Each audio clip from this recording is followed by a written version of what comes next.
दोस्तों, तो चलिए दोस्तों, आज मैं बताऊंगा आपको कि एम्पलीफायर को कैसे रिपेयर किया जाता है और स्टेप बाय स्टेप जानेंगे, वो भी हिंदी में। तो आप बने रहिएगा वीडियो में अंत तक।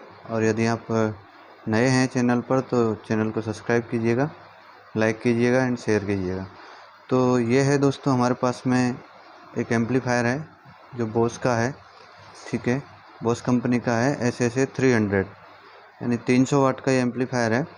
तो हम स्टेप बाय स्टेप पूरा एम्पलीफायर के रिपेयरिंग के बारे में, इसके फंक्शंस के बारे में पूरी जानकारी आज प्राप्त करेंगे। तो चलिए हम स्टार्ट करते हैं दोस्तों।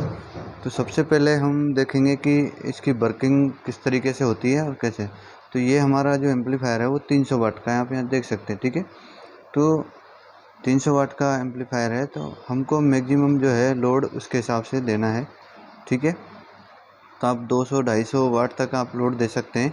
इससे ज़्यादा मैक्सिमम यानी 100% लोड दोगे तो एम्पलीफायर जल जाएगा। तो इससे थोड़ा कम लोड दें, आप 80% तक 90% तक मैक्सिमम लोड दे सकते हैं। बट कंपनी के द्वारा जो है 70 से 80% के बीच में लोड दिए जाने के लिए बोला जाता है। बट जो है हम लोग समझते नहीं हैं और उस पर लोड जो है पूरा 100% दे देते हैं। इस कारण से हमारे एम्पलीफायर, ट्रांसफार्मर वगैरह जो है उड़ जाते हैं दोस्तों, ठीक है दोस्तों। तो अब हम चलते हैं कि इसका किस तरीके से वर्किंग होती है और ऑपरेट कैसे किया जाता है। तो मैं आपको बता देता हूं दोस्तों कि यहाँ आप देख पा रहे होंगे, ये देख लीजिए, ये स्विच है, पावर का है, ठीक है, ऑन ऑफ स्विच है। AC और DC 24 वोल्ट पे वर्क करेगा और जो AC है 230 आप 230 दे सकते हैं दोस्तों, ठीक है।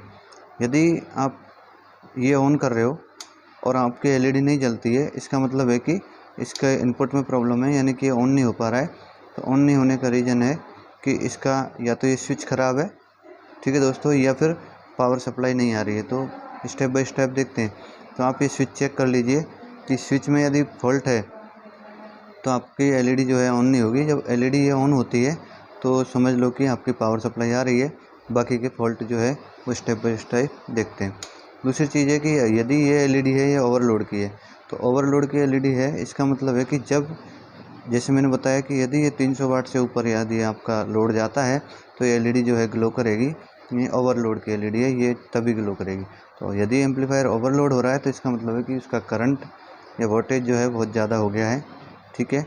दूसरी ये जो इंडिकेशन है आउटपुट लेवल की, तो ये जो है इनपुट के ऊपर, जैसे आप जितना इनपुट देते हो, यानी कि जितनी स्पीड से उतने स्पीड से यहाँ पे जो LED ग्लो करती है। जैसे आप ज़ोर से बोलते हो, यानी कि एम्पलीफिकेशन ज़्यादा होता है, तो आपका ये LED जो है उतने ऊपर जाएगी। तो जो यहाँ तक आप जो है -3 dB जो दिख रहा है, यहाँ तक आप नॉर्मली यूज कर सकते हैं, ठीक है। यदि वो इससे ऊपर रेड LED जा रहा है और मैक्सिमम 3 dB तक इसका जो है यानी +3 डेसिबल तक इसका लोड है, यानी कि ये आउटपुट लेवल आप ले सकते हैं। इससे ऊपर यदि जाएगा तो ये, इसका मतलब है रेड LED जल रही है, इसका मतलब डेंजर जोन में है आप, यानी कि फुल आपने वॉल्यूम खोल के रखा है। तो वॉल्यूम का भी ध्यान रखें, पूरा वॉल्यूम जो है आप नहीं खोलें, ठीक है दोस्तों। दूसरी चीज़ ये मैं बताना चाहूँगा कि ये एक स्विच है जिसको रीसेट स्विच बोलते हैं, इसके अंदर रीसेट। तो रीसेट का मतलब ये है कि यदि एम्पलीफायर जो है, एम्पलीफायर हैंग हो जाता है या ओवरलोड में कभी कभार ऐसा होता है कि करंट ज़्यादा होता है तो ओवरलोड की इंडिकेशन जलता है और एम्पलीफायर काम करना बंद कर देता है, नहीं आउटपुट छोड़ देता है। तो एक रीसेट स्विच है। ये रीसेट स्विच आप रीसेट करोगे तो थोड़ी देर बाद में ऑन करोगे तो एम्पलीफायर जो है ऑन हो जाएगा। बट ये रीसेट स्विच की वजह से भी आपका जो है एम्पलीफायर आउटपुट नहीं देता है। यदि ये ख़राब हो जाता है तो इसकी कंटिन्यूटी आप चेक करें मीटर के द्वारा। यदि इसमें भी फॉल्ट होता है तो भी आप ये नहीं कर पाते हैं, यानी कि एम्पलीफायर आउटपुट नहीं देगा। दूसरी चीज़, हम नीचे आते हैं, ये आप देख पा रहे होंगे, ठीक है। तो ये जो है, एक तो है इधर आप देख सकते हैं कट लिखा है, बूस्ट लिखा है, कट लिखा है, बूस्ट लिखा है, ठीक है। ये है मास्टर। तो मास्टर का जो वॉल्यूम होता है ये ऑल ओवर जो एम्पलीफायर है उसको कंट्रोल करता है। जितने भी स्पीकर पीछे कनेक्ट होते हैं वो सबको कंट्रोल करता है। तो कंट्रोल करने का मतलब है कि आप यहाँ से अगर आवाज़ बढ़ाते हो तो सबकी आवाज़ जो है बढ़ जाती है। सबकी आवाज़ बढ़ने से रीज़न है इन द सेंस कि जब आप ये सारे इस पर कनेक्ट होते हैं, माइक है या कोई भी चीज़ें आपकी लगी हुई है, तो ये जो आप देख पा रहे हैं, ठीक है, सारे माइक वगैरह जो हैं, और ये वॉल्यूम का आवाज़ आपका फिक्स है। बट इन सब पे जितने भी लगे हुए हैं सबका आवाज़ जो है बढ़ जाएगा। तो इस कारण से ये अगर कॉमन आवाज़ बढ़ाना है तो आप मास्टर को बढ़ा दीजिए, लेकिन मास्टर को आपको मिनिमम पर रखना है, यानी कि आपके आवाज़ के हिसाब से आप रख सकते हैं। मैक्सिमम ज़्यादा से ज़्यादा मास्टर नहीं रखें, क्योंकि ज़्यादा से ज़्यादा मास्टर रखोगे सबकी आवाज़ बढ़ेगी टोटल ऑल ओवर, लेकिन आपको नहीं है। मान के चलो आपको माइक नंबर 1 की आवाज़ बढ़ानी है, तो आपके लिए पर्टिकुलर जो है वॉल्यूम कंट्रोल दे के रखा है, आप इससे आप आवाज़ बढ़ा सकते हैं। ज़रूरी नहीं है कि आप मास्टर से बढ़ाएं, तो इसका ध्यान रखें। तो मास्टर से आवाज़ बढ़ाते हैं तो ऑल ओवर टोटल आवाज़ जो है गेन होती है, यानी बढ़ जाती है, ठीक है। दूसरा है ट्रिबल। ट्रिबल का काम क्या होता है दोस्तों कि ट्रिबल आप देख सकते हैं कि जब कोई भी वॉल्यूम है उसमें 1 2 3 यहाँ से शुरू होता है, 1 2 3 4 5 6 ऐसे करके 10 तक आप देख पा रहे होंगे, ठीक है। बट इसमें आप देख सकते हैं बेस में और ट्रिबल में ये जो है सेंटर में 0 होती है, आप देख पा रहे हैं सेंटर में 0 होती है, ये है ना, सेंटर में 0 होती है। इसका मतलब है कि जब आप इसको 0 पर रखेंगे तो मैनुअली जब आपका कोई कुछ चेंजेज नहीं करना है आवाज़ में, वॉइस में एकदम क्लियर है, तो आप इन दोनों को 0 पर रख सकते हैं। लेकिन यदि कुछ चेंजेज करना है तो चेंजेज क्या है कि ट्रिबल का काम क्या है कि यदि आपको आवाज़ पतली करनी है तो थोड़ा आप इस ट्रिबल को आप इस तरीके से एडजस्ट कर सकते हैं, ठीक है, तो आप बढ़ा सकते हैं। और यदि आवाज़ को एटीटी रखना है तो दोनों को 0 पर रख दीजिए। दूसरा आपका बेस, बोलते हैं ना बास या बेस, तो बेस यदि बढ़ाना है तो दोस्तों बेस बढ़ाने के लिए आपको इसको बढ़ाना पड़ेगा, यानी कि इसको गेन को इंक्रीज करना पड़ेगा। तो इस तरीके से आप यदि बढ़ाओगे तो आपका बेस बढ़ेगा, यानी कि एम्पलीफायर के अंदर घुमक घुमक की आवाज़ आएगी। यदि कोई गाना चल रहा है तो ढूँ ढूँ करके आवाज़ आएगी, लेकिन यदि इसको कम कर देते हो तो वो आवाज़ क्लियर आएगी, यानी कि आपका ट्रबल भी बना रहेगा। और इधर होता है माइनस में और इधर होता है प्लस में, तो 0 जो है वो सेंटर में है, तो इसका विशेष ध्यान रखें, 0 हमेशा सेंटर में रखें। जब यदि आपका कोई काम नहीं है तो आप 0 को सेंटर में रख सकते हैं दोस्तों। दूसरी चीज़ मैं बताना चाहूँगा दोस्तों, अब आते हैं हम ऊपर यहाँ पे जो दे के रखा है, एक स्विच दे के रखा है जिसमें यहाँ पे लिखा हुआ है दोस्तों box speaker in the sense, यानी कि जो बॉक्स टाइप के स्पीकर होते हैं, ठीक है, चौकोर स्पीकर होते हैं वो है। और ड्राइवर यूनिट यानी कि इस तरीके से, ये आप ऊपर सिंबल दे के रखा है इस तरीके से, जैसे कि आपने देखा होगा अनाउंसमेंट के लिए जब करते हैं, कहीं भीड़ वगैरह होती है तो इस टाइप के स्पीकर होते हैं, यूनिट स्पीकर बोलते हैं इसको, ठीक है। तो ऐसे यूनिट ड्राइवर होते हैं, या फिर कोई माइक होती है कॉलम, यानी कि कॉन टाइप में जो माइक होती है, वो अगर चलाना है तो आपको इसको इधर करना पड़ेगा स्विच को स्लाइड करके। और यदि आपको बॉक्स टाइप में स्पीकर यूज करने हैं तो आपको इस स्विच को इस तरीके से इधर कर देना है। तो जब जिधर करोगे उधर ये एलईडी जो है ग्लो करेगी दोस्तों। तो मैं बता दूंगा जब ऑन करूँगा तब। तो अभी तो ये फॉल्टी है, तो अभी हम रिपेयर करेंगे तो उसके बारे में भी जानकारी देंगे। तो दोस्तों इसका विशेष ध्यान रखें, यदि आप बॉक्स टाइप का स्पीकर चला रहे हैं तो आप इसको इधर स्लाइड करके रखें, यदि यूनिट टाइप का चला रहे हैं तो आपको इधर कर देना है, ठीक है दोस्तों। अब चलिए आते हैं हम इधर से दोस्तों कि हम माइक नंबर 1 और माइक नंबर 1 का पोर्ट है, ठीक है दोस्तों। तो अब हम चलते हैं इसकी तरफ। तो आप देख पा रहे होंगे दोस्तों कि ये इसका वॉल्यूम कंट्रोलर और ये माइक जैक है। तो जब माइक जैक इसमें लगाते हैं, ठीक है, 1 में, तो ये इसको कंट्रोल करता है। यानी कि यदि आपने किसी को माइक दिया है, किसी को सिंगिंग करने के लिए, गाने के लिए, अगर सॉन्ग गाने के लिए दिया है या बोलने के लिए दिया है, तो उसकी स्पीड को थोड़ा बढ़ाना है, कम करना है, तो आप यहाँ से एडजस्ट कर सकते हैं, नहीं कि आप इससे। तो ऐसे करके आप ये 3 माइक जो है दिए हुए हैं, आप देख सकते हैं 3 माइक से आप पर्टिकुलर माइक ही कनेक्ट करोगे और कुछ नहीं कर पाओगे, ठीक है। दूसरी चीज़ है कि अब आते हैं आप माइक और ऑक्सिलरी 1 2 3 इस तरीके से लिखा हुआ है। तो दोस्तों इसका मतलब क्या है कि माइक 4 5 6 3 जो माइक है वो ऑक्सिलरी के लिए भी यूज लिए गए हैं, जैसे कि यानी आप माइक भी चला सकते हैं और ऑक्सिलरी। लेकिन चलाएंगे कैसे, तो इसके लिए आपको क्या करना है, यदि आपको माइक चलाना है दोस्तों, तो माइक चलाने के लिए आपको केबल और इस पे माइक पे कनेक्ट करने पड़ेंगे, ठीक है, आप दोनों में। और इस स्विच को जो है माइक पर कनेक्ट करना पड़ेगा, ये स्लाइड स्विच है। और जब आप ऑक्सिलरी चलाते हो ऑक्सिलरी, तो आपको इस स्विच को इधर करना पड़ेगा। लेकिन आप ऑक्सिलरी 1 में ही लगाओगे तभी ये स्विच काम करेगा और ये सारा कंट्रोल आप यहाँ से कर सकते हैं। लेकिन अगर ऑक्सिलरी 2 में लगाया है तो स्विच ऑक्सिलरी 2 का ऑन करना पड़ेगा, क्योंकि कभी कभार क्या होता है दोस्तों कि कुछ लोग जो है ऑक्सिलरी में लगा देते हैं, लेकिन पीछे किस में लगाया है और ऑन कौन किस पोर्ट को कर रहे हैं, इसलिए उनको दिक्कत आती है और वो चल नहीं पाता है। तो इसका विशेष ध्यान रखें कि यदि आपने पीछे ऑक्सिलरी 2 में यदि लगाया है, ठीक है, तो आप ऑक्सिलरी 2 का ही ऑन करें, या ऑक्सिलरी 3 में लगाया है तो ऑक्सिलरी 3 का आप पोर्ट ऑन करें, स्विच ऑन करें, तभी आपका होगा। पता चला कि लगाया माइक इसमें है और आप ऑपरेट इसको कर रहे हैं, इसकी आवाज़ बढ़ा रहे हैं, तो आपकी आवाज़ जो है बढ़ेगी नहीं। ठीक है दोस्तों, तो अभी ये सामने का पूरा ऑपरेटिंग का हो गया है दोस्तों। अब चलते हैं हम पीछे का पैनल में आपको बता देता हूँ दोस्तों। ये जो आप देख पा रहे हैं दोस्तों, ये हैं ट्रांजिस्टर, इनको बोलते हैं पावर ट्रांजिस्टर। ठीक है दोस्तों, तो जब आपकी आवाज़ नहीं आती है या शॉर्टिंग होता है, तो यदि ये ट्रांजिस्टर शॉर्ट हो जाते हैं तो आपका हमिंग आएगा, शॉर्ट होगा एम्पलीफायर। ठीक है, और दिक्कत ये होगी कि आपका आउटपुट नहीं आएगा, यानी आवाज़ नहीं आएगी। तो इसका भी एक कारण होता है नहीं आउटपुट नहीं होना, यानी आवाज़ का नहीं आना। तो दोस्तों देखिए, ये पीछे का पैनल है, आप देख सकते हैं दोस्तों। मैं आपको दिखाने की कोशिश करता हूँ, इस तरीके का ये पैनल है। तो इसकी भी मैं जानकारी दे देता हूँ दोस्तों। तो आप देख सकते हैं यहाँ पे लिखा है 220 से 240 वोल्ट AC। ठीक है, तो आप देख पा रहे होंगे किसी में तो एक वायर निकाल के दे दिया जाता है पीछे से।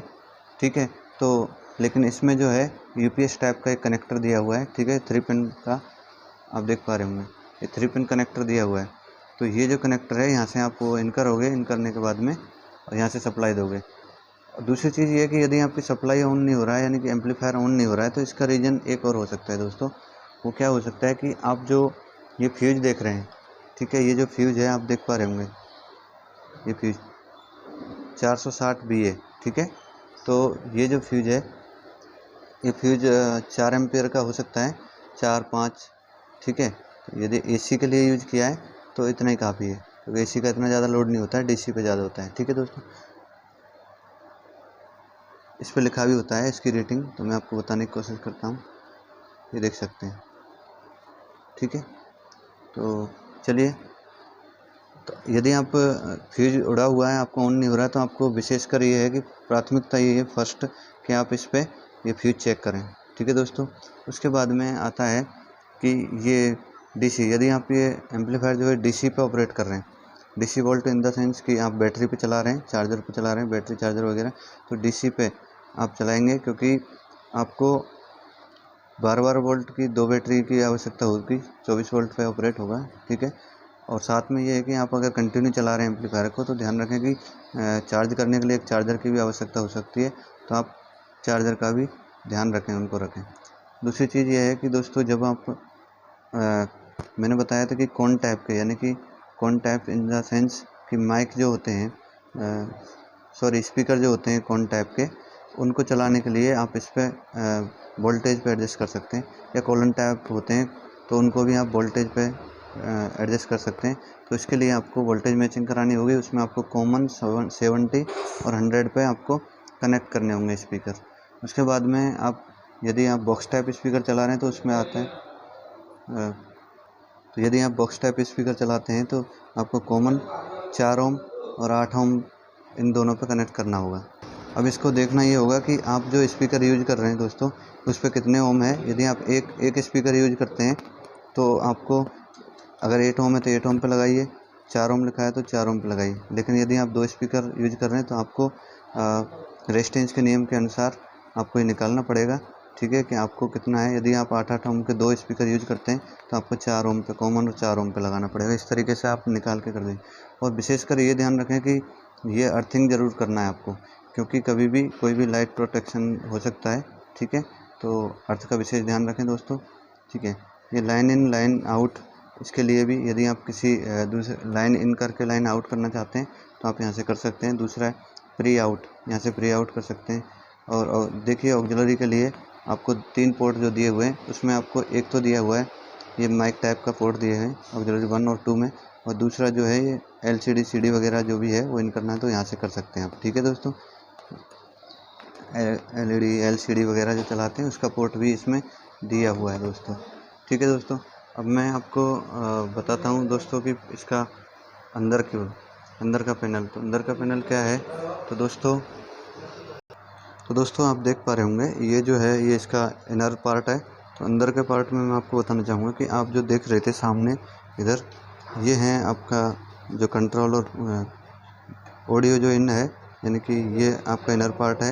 इनर पार्ट में जहाँ से आप कह सकते हैं कि ऑडियो पार्ट है जी, ठीक है। यानी इनपुट पार्ट है जहाँ से आप माइक वगैरह कनेक्ट करते हैं, वो ये इनपुट पीसीबी है, ऑडियो इनपुट, ठीक है, जिसको प्री एम्पलीफायर बोल सकते हैं। और यहाँ पे आप जो सामने आप देख सकते हैं जो भी स्विच वगैरह कनेक्ट हैं, और ये जो एलईडी वाली पीसीबी है जहाँ पे एलईडी जलती है आउटपुट वाली, वो है नीचे स्विच है ऑन ऑफ का, ठीक है दोस्तों। इधर आते हैं तो ये आप देख सकते हैं 2 ट्रांसफार्मर लगे हुए हैं, ठीक है। तो 2 ट्रांसफार्मर, एक इसमें इनपुट का है, एक आउटपुट का है, ठीक है दोस्तों। ये देख सकते हैं 2 ट्रांसफार्मर लगे हुए हैं। और इधर जो है यहाँ पे जो मैंने आपको बताया वो ट्रांजिस्टर हैं जो इस टाइप के हैं, देख सकते हैं। ये पावर ट्रांजिस्टर है, तो ये भी जा सकते हैं दोस्तों। और पूरा ऑल ओवर जो कंट्रोल करती है वो आपको मैं पीसीबी बता देता हूँ दोस्तों इसमें। तो ये देख लीजिए दोस्तों, ये है ऑडियो पीसीबी जो पूरा ऑल ओवर कंट्रोल करती है। यदि आप किसी प्रकार का आउटपुट नहीं आ रहा है, सब कुछ चेक कर लिया है, तो उसके बाद में आपको करना है कि पीसीबी को खोलना है, और खोलने के बाद में इसमें चेक करना है। इसके अंदर कुछ रेजिस्टेंस जल जाते हैं, एक ट्रांजिस्टर है, एक रेजिस्टेंस है, ठीक है, एक 56 ओम का है, एक 47 ओम का, इस तरीके से कुछ रेजिस्टेंस है, वो आप चेक कर लीजिए। और चेक करने के बाद में पता चलता है कि अगर ठीक है तो फिर और कोई फॉल्ट हो सकता है दोस्तों, ठीक है। तो आप देख सकते हैं यहाँ पे एक ब्रिज रेक्टिफायर लगा हुआ है, तो दोस्तों हो सकता है कि ये शॉर्ट हो सकता है, तो ये भी आप चेक कर लें। ये इस टाइप का ब्रिज रेक्टिफायर है, ठीक है, जो कि एसी से डीसी बनाने का काम करता है। तो यदि आपका एसी से डीसी नहीं बन रहा है तो हो सकता है कि आपके आगे सप्लाई जो है नहीं जा रही है, ठीक है। और ज़्यादातर जो है फॉल्ट इस तरीके के ही आते हैं दोस्तों। यदि अगर ज़्यादा कुछ शॉर्ट्स हैवी शॉर्टिंग हुआ है तो ट्रांसफार्मर उड़ता है, वरना ट्रांसफार्मर जो है बहुत कम जाते हैं, यानी कि बहुत कम ख़राब होते हैं, एचटीज रहते हैं। ट्रांसफार्मर में ज़्यादा फॉल्ट नहीं आता है जब तक कि आपकी शॉर्ट सर्किट नहीं हो किसी भी प्रकार की। तो ये था दोस्तों एम्पलीफायर से रिलेटेड। और यदि कोई भी किसी भी प्रकार की जानकारी आपको लेनी हो तो आप इस पर मैसेज करके कर सकते हैं, ठीक है, कमेंट करके आप पूछ सकते हैं। थैंक यू दोस्तों, जानकारी पसंद आई हो चैनल को लाइक करें, सब्सक्राइब करें, थैंक यू।